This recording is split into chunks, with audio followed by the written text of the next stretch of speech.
Great. So we have heard from multiple experts on, the debt, the dollar, and our options from here.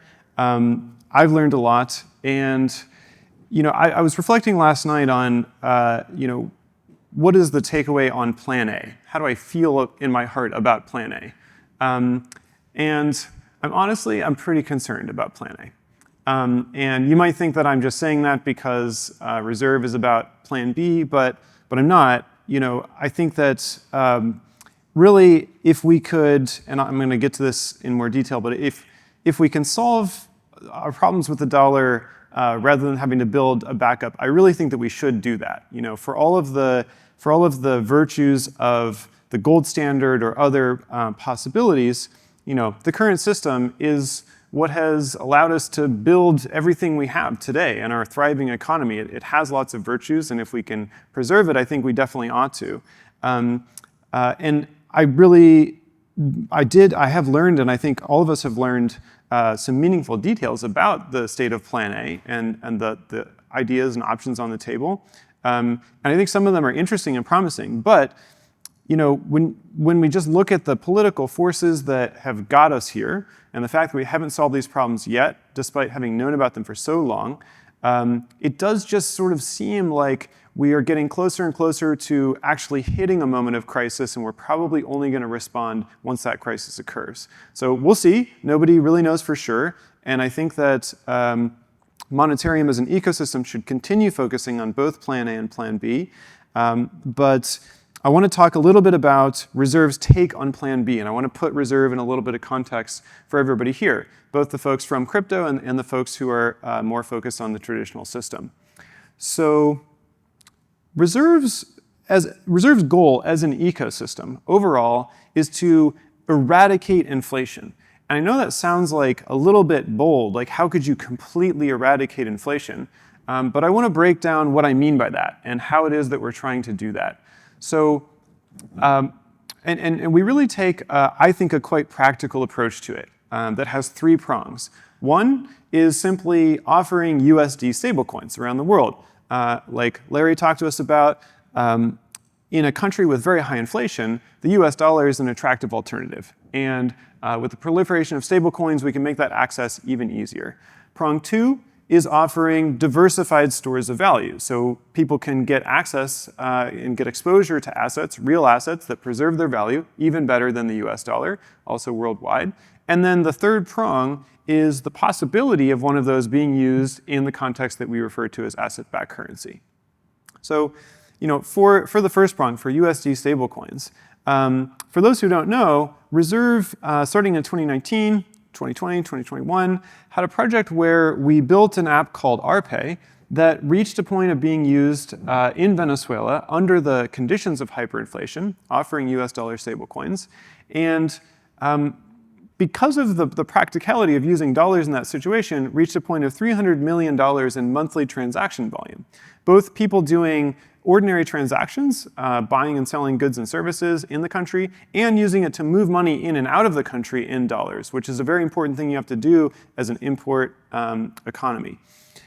We reached the point of having 27,000 merchants who were accepting ordinary payments in stablecoins for normal goods and services. As far as we know, that was the most significant usage of stablecoins for ordinary goods and services that we've seen on that sort of retail level in the world. And these are a couple of pictures showing what that looked like.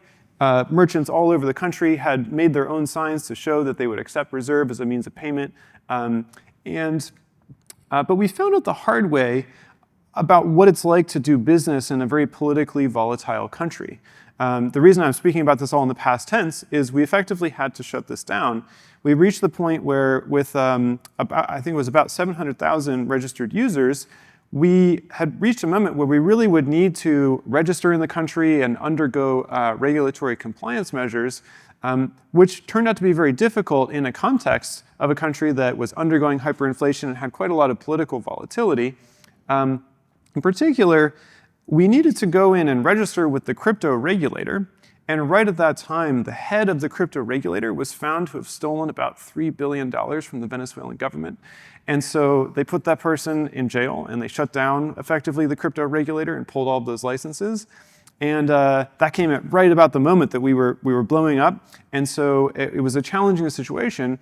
And we decided, if we want to offer services like this in very volatile markets, we actually have to have a very strong footing as a business in the more boring markets of the world. You can't have your entire business just dependent on situations that are that volatile. And that's part of the calculus that led to the evolution from RPay to Ugly Cash, which actually I'm going to have Gabo come up and talk to you about for just a few minutes at the end of this presentation. But Ugly Cash is it's a more considered approach to the same overall mission of offering financial services all throughout the world. And we're starting in the US and Latin America. The team is already starting to focus on Africa and eyeing Asia next. And Ugly Cash offers, again, US dollar stablecoin balances and is soon to offer indexed DTFs. And that relates to our second prong. So our second prong of this approach to eradicating inflation is to offer diversified stores of value. We've talked a little bit here and there about DTFs, Decentralized Token Folios, and really, the end goal, the vision for DTFs as a broad category, the way I see it, is to make it so that anybody anywhere in the world can easily get access to any sort of diversified investment product that you might want. And we already have, we can see the progression of this in the world in this direction just with ETFs and mutual funds in financial markets today. But we think by tokenizing all of this and bringing it on chain, especially if we have a regulatory framework that allows for international usage, like we talked about this morning, we think that we can open that up even further and make it not just possible, but practical and common and well understood and very, very widely adopted for everybody worldwide to store their assets with very practical, diversified stores of value. And so Reserve, the thing is that Reserve is not actually that opinionated about exactly what any particular diversified portfolio should be. The Reserve protocol, as many of you know, but some of you may not, is it's a platform. It's a piece of technology that allows anybody to create a decentralized token folio. And by building a platform, we think that we can bring many, many, many more such products into the world than if we just tried to launch them individually ourselves. The last thing I'll say on this front is that as more real-world assets are tokenized, we think this gets even much more exciting than it is today. Right now, Reserve's technology is used in crypto, in DeFi, to make baskets of different crypto assets. And we do think that that is an excellent first use case, and we think that that's what any DTF company should be focused on right now. But as all of the world's assets end up tokenized, the universe just gets that much bigger. So the third prong is this concept of asset-backed currency, of could you use a DTF as a means of exchange throughout some meaningful portion of the world. Maybe not the whole world, but maybe an entire country or an entire region. And so that's where we get to the sort of somewhat crazy dream of eradicating inflation altogether.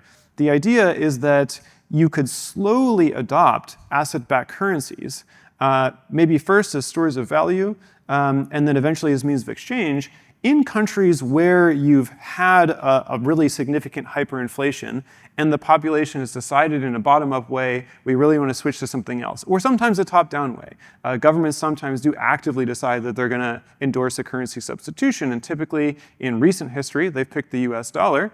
But it's not out of the realm of possibility, in my opinion, that it would make sense to pick something else, something that is not under the control of a foreign government or foreign central bank, something that's more neutral. And so you can imagine a progression, potentially, where over the course of time, one by one, slowly, decade after decade, in cases of hyperinflation, you end up having these DTF-type products adopted as asset-backed currencies. And again, only in situations where fiat money has failed. So hopefully this puts in context some of the different topics we've talked about for the reserve-related portions of the Monetarium's presentations. Number one being indexed ETFs, of course, built on the Reserve Index Protocol.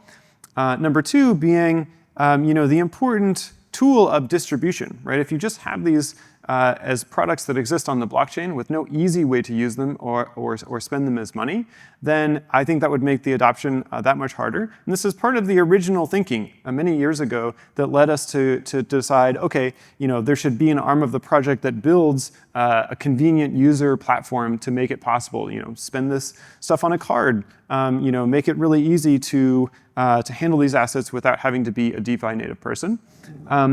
And then thirdly, with the Digital Securities Initiative, I think you can now see how these pieces come together, where if it is made possible to get all financial assets on-chain, to do it in a way that is internationally compatible, and then related to that, a little bit beyond the work of DSI right now, if we can make it, there's this concept of a financial super app that the SEC has started talking about. We heard Michael Selig mention it.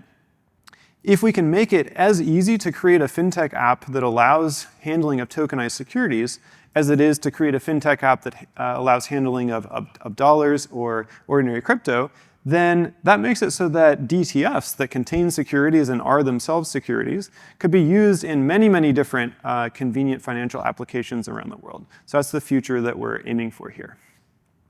Now, that all may sound very, very far-fetched. And it is admittedly, the way I think of it, it's an insanely big mission that we've decided to pursue here. Eradicating inflation entirely seems very hard and far off. But to me, it appears possible.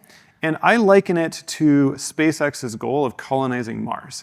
That's like a ridiculous goal. It's obviously very hard, very far off. And so I put these on so if we're just drawing an analogy, that's sort of how I think about it. But offering USD stablecoins and diversified stores of value individually to consumers around the world via our technology platforms, that seems totally attainable. That's something that we're already well on our way to doing that. And so that's kind of equivalent, to use the same analogy, to delivering satellites into orbit and offering satellite internet around the world. It's a practical step along the way to our insanely big mission.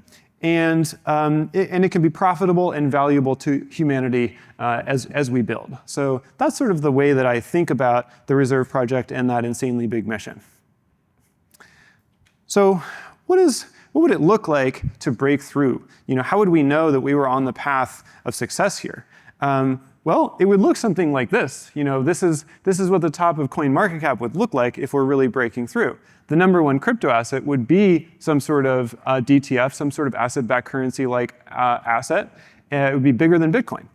And again, that sounds kind of insane now, but I really think it could be possible because, again, if you think about the way that the world chooses to store value, it's clear that we all want to store value with a diversified portfolio of some type.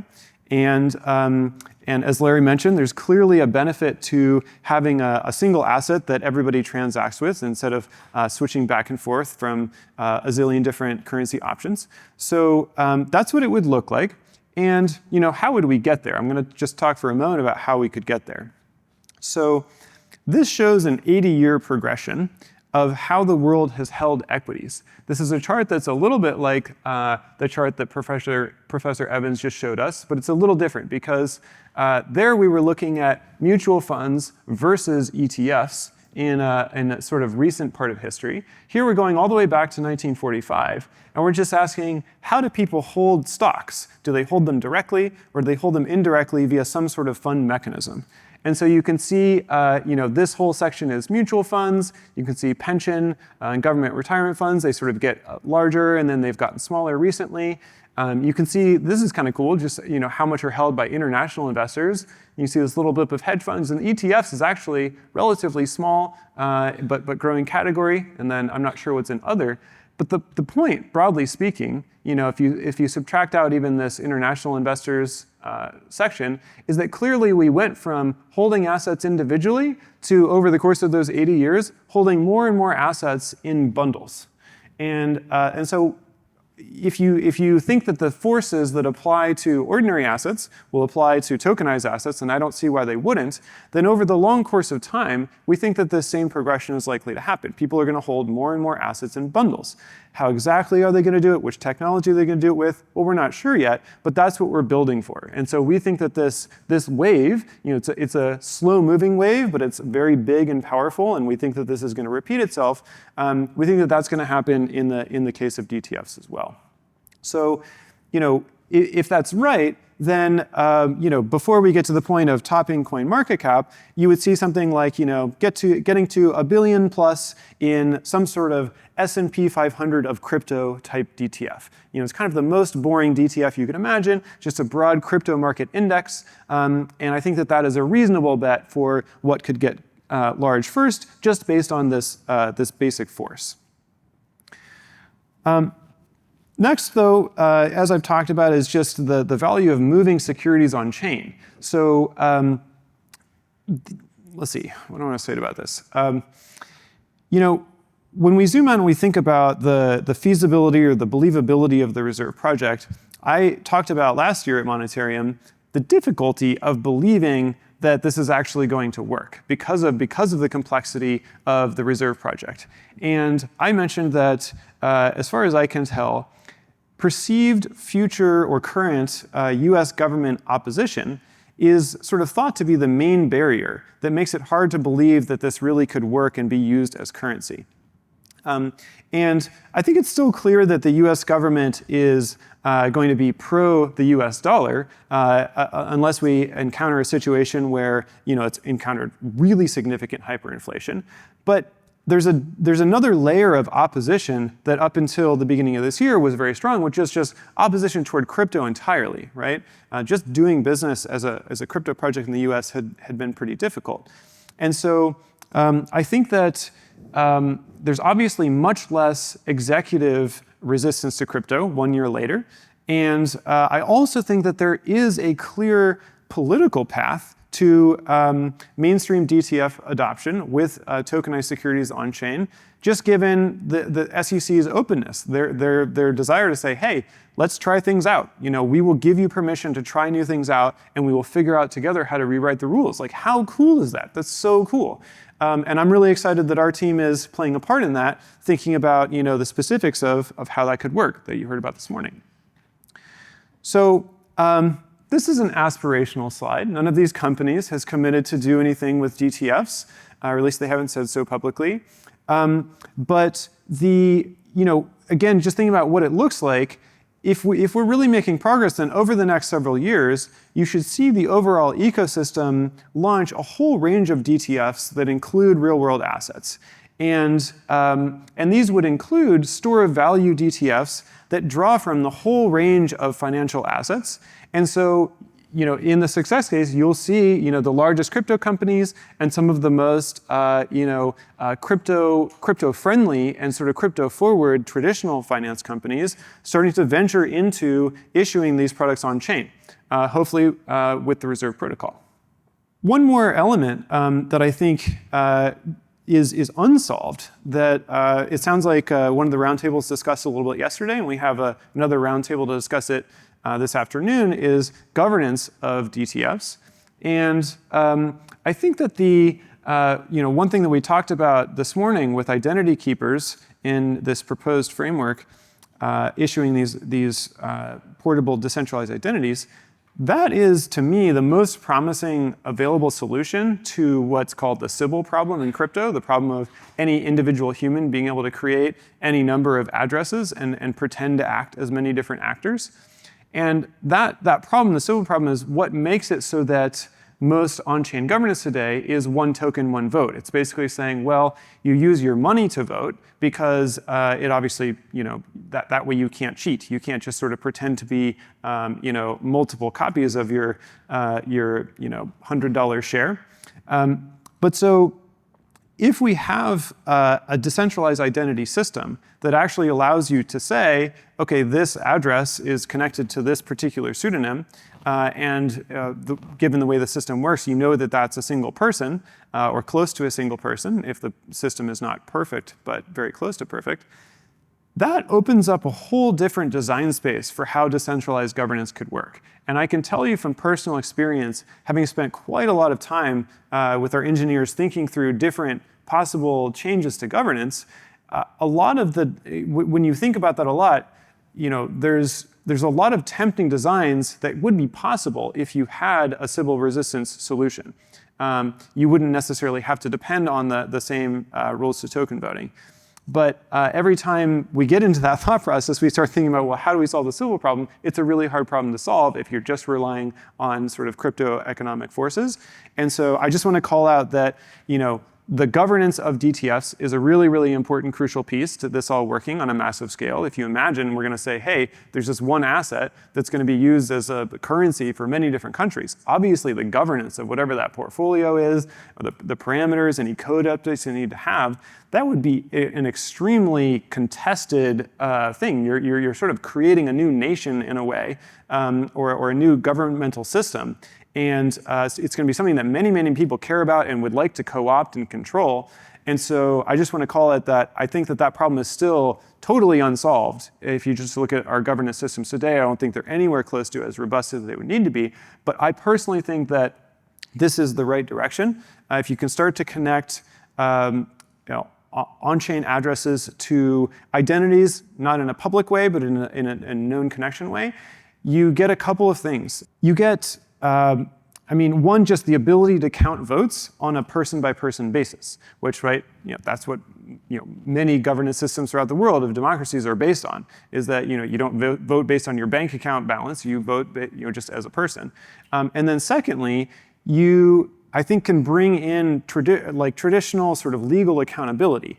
If someone takes an action in a governance system and that action can ultimately be traced back to a personal identity by a regulator, even if not by the public, then you can start to have, basically you can bring legal contracts and legal expectations and legal commitments into the governance process. And so you can end up taking some of the power of our court systems and existing legal systems and using that in certain ways in the governance of stuff on chain. Now, there are pros and cons to that. I'm not saying we should just import all of the old system and do everything the exact same way. Not necessarily, but it definitely opens up a part of the design space that we haven't had before. Okay, now I know this is a lot of words on a slide, but I'm going to actually read them to you because this is something that based Paul Adkins, SEC Chair Paul Adkins has said. He says, I am in favor of allowing registrants to trade a broader variety of products on their platforms and in response to market demand, activities which previous commissions had prevented. For example, some broker-dealers seek to go to market with a, quote, super app that offers trading in securities and non-securities and other financial services, all under a single roof. Nothing in the federal securities laws prohibits registered broker-dealers with an alternative trading system from facilitating trading in non-securities, including via pairs trading between securities and non-securities. Believe it or not, there's more. I have asked the staff to help us devise ways to modernize the ATS, which stands for Alternative Trading System, regulatory regime to better accommodate crypto assets. Additionally, I've asked the staff to explore whether further guidance or rulemaking may be helpful for enabling the listing and trading of crypto assets on national securities exchanges. I bring this up because this is a clear indication from the chair of the SEC that there is support and desire to make it a whole lot easier to include assets that are securities and non-securities on the same platforms. And I think that that's the momentum we need to make it possible for assets that have traditionally been kind of locked into a relatively gated financial system to be available across a whole lot more different fintech apps. And that's the kind of openness and accessibility that I think is important for our plan to be feasible to use these things as money. Okay, so looks like my font size didn't perfectly work on this slide, but I want to talk for a moment about how when we think about success for the Reserve protocol and the Reserve ecosystem, there's kind of two different places we can land. And they could both be very financially lucrative for people that are part of the ecosystem, and that's an important feature. So if we start here, we can divide possible futures into a world where the dollar is preserved, roughly plan A of some type ends up working. And if that's the case, then Reserve does not need to offer an asset-backed currency. It doesn't need to offer an alternative. And so you get to the conclusion of assets on Reserve used for store value only. Essentially, Reserve in that world would endeavor to be the decentralized version of BlackRock or Vanguard. And I think that could be a great outcome. Now, in the scenario where the dollar is devalued or otherwise loses its reserve status, or really just in a situation where any significant currencies do so, and there might be demand for alternatives, then you kind of have to wonder, okay, in that scenario, are we really going to be able to provide the backup plan that we want or not? And as you might have picked up from some of the conversations over the course of this event, some of the problems are solved and some of them are unsolved. So I think that the jury's still out. Maybe asset-backed currency as a concept ends up invalidated for some reason. Maybe spot portfolios are too volatile and any attempt to hedge that volatility ends up not being scalable or something. And so you could still end up in that same outcome of even if there was demand for an alternate currency, maybe the assets on Reserve are just used for store value because, say, they're too volatile. But if it is validated, then that puts us in that situation where maybe asset-backed currency is a real contender. And if you end up in a moment like that, where the Reserve ecosystem has grown to a large size, essentially as a decentralized Vanguard, and the asset at the top of CoinMarketCap is a DTF, then I think we're in a situation where maybe that outcome is possible. And so if you imagine what that'd be like, you would have top monetary economists and macro fund managers frequently opining that an asset-backed currency is perhaps a better reserve asset than Bitcoin, and maybe likely better than gold. It would be part of that same basic conversation of, is it the euro or gold or Bitcoin? Asset-backed currency would be part of that debate as well. And so that would open the door to possibly using it as a means of exchange. OK, last thought I want to mention to you guys, something I want to share with you, is a new series that we're planning to add to the Monetarium umbrella. So Monetarium is, the way I see it, it exists to explore these key questions. Can we save the current system? And if not, can we do better next time? And so in addition to the annual event series, of which this is the second edition, we've decided to add an additional series of events that occur more frequently and that are shorter, just like probably one evening at a time. These will tend to be invite-only events that will last just a few hours, and there'll be conversations with 1 to 2 key speakers. And the format here is planned to be main conversations will be filmed and released as a podcast series so that people can follow along with these key conversations on the internet. But then also, we want to bring together basically small curated audiences of folks who really have something to say and have group discussions off the record at the same time. The first one of these will be July 10th here in Washington with Peter Thiel and 50 guests.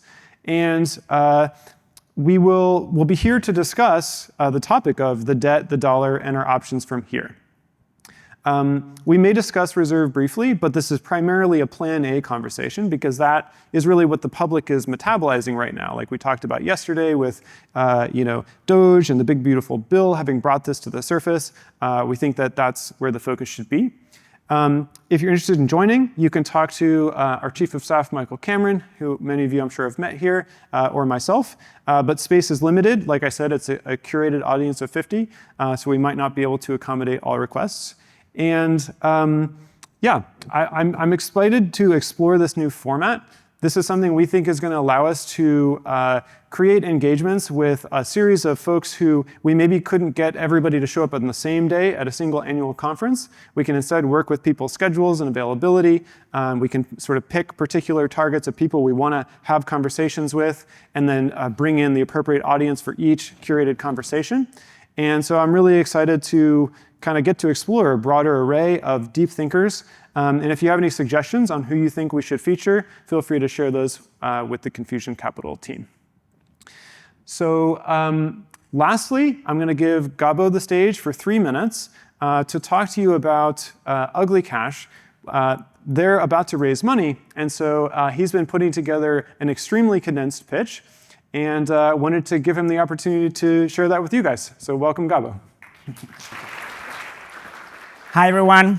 I'm Gabo, founder of Ugly Cash. Ugly Cash is a stablecoin app. You can think of it as the global bank for the internet generation. I was exiled from Venezuela for pioneering the national stablecoin to fight financial oppression. I turned persecution into purpose by working along Matt and Josh and Nevin to deliver financial solutions in stablecoins that improve the life of hundreds of thousands across Latin America. Today, banks and even modern neobanks have left entire generations and even small nations behind.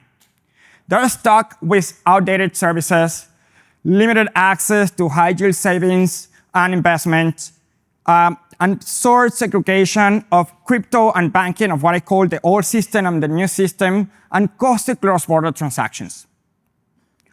Ugly Cash solved this by combining the simplicity of Cash App or Venmo with stablecoin infrastructure. That way, we're able to deliver global financial services with an intuitive and culturally relevant interface. And it's working. 6.6% of week-over-week growth over the last 3 months. Customers save, invest, receive their payroll, spend with our card, and send money both domestically and cross-border within the Ugly Cash ecosystem.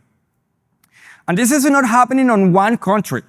This is happening in places like El Salvador, Guatemala, Ecuador, Paraguay, Argentina. It proves that our vision as a global bank for the internet generation is not only possible, but it's happening and it's working. Current stablecoin investors invest on infrastructure and B2B first. But we believe that that's backwards. If you own the customer relationship, you control the distribution, you control the revenue, and the ability to enable future expansions into more financial services. So us, by capturing consumer trust early, we secure a defensible foundation to lead global financial services into the future. In just 6 months, we have unlocked virality. Trust is the hardest challenge on fintech individual consumer adoption. For us, we treat trust as a product. And to achieve it, we had to speak the language of the internet generation. So we designed a brand centered around authenticity, radical transparency, and genuine human and emotional connection. But why? Why do we do this? We are driven by a deeper human mission. We believe that access to a stable currency is a human right, and that the difference in access to financial services fuels the inequality gap and fuels mass migration. And it's for this reason, for the people, that we exist. That we want to win to serve everyone. That by achieving so, by doing so, we ended up becoming the largest financial company in the world, but with a platform that is for all people and all financial services. I know that this was too short and you probably have many questions, but differently than the financial establishment, you can reach me out at any point and I can answer in detail and transparently. This is Ugly Cash, and I'm pretty sure your bank won't do this.